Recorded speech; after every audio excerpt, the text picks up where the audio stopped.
Pwede ka bang kumita sa kondo kahit wala ka namang kondo? Pwede ka bang kumita sa hotel kahit wala ka namang hotel? O kumita sa mall kahit wala ka naman talagang actual building? Pwede ba talaga yon? Yes.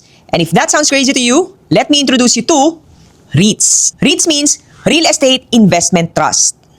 Ganito lang yung explanation niya. Para kang may share sa mga buildings na kumikita. Kahit hindi naman talaga ikaw yung bumibili, hindi ikaw yung nagpapaayos, at hindi din ikaw yung nagpaparenta. Okay, imagine this. Ito yung hotel, ito si condo, ito si building, at ito si mall. Yan. In real life, imposibleng mabili to ng mga ordinaryong tao na kagaya natin. Kasi milyon-milyon yung kailangan para makabili ka ng isang building o ng isang property. Kasama pa dyan yung repairs, yung taxes, yung maintenance, at yung stress ng pagkakaroon ng mga properties. But, REITs do something smart. Sila ang bumibili ng malalaking buildings na to. Sila ang nagpaparenta, sila ang naghahanap ng tenants, sila ang nag-aalaga at sila rin ang nagpapaupa. Tayo, wala tayong ginagawa.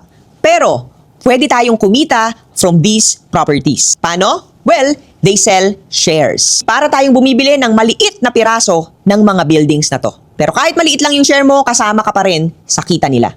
Imagine lahat ng tenants nagbabayad sa condo, sa warehouse, sa office, sa mall.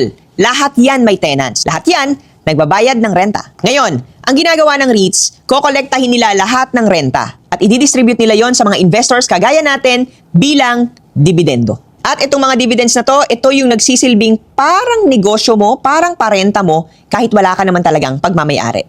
There are two ways to earn from REITs. Number one, through the dividends, yung mga renta na binabayad nila.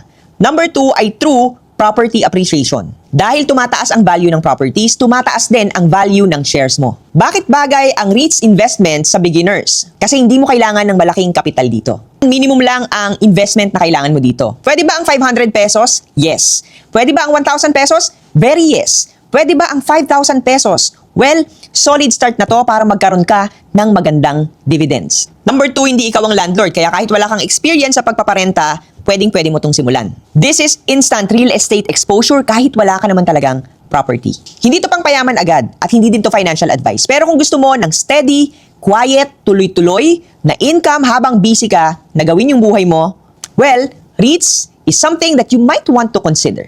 What's good thing about REITs? Real estate used to be only for the rich. Pero ngayon, kahit mga ordinaryong Pilipino, pwede na rin kumita kahit wala kang sariling property. That's the power of REITs. Small money, real ownership, and lifetime income.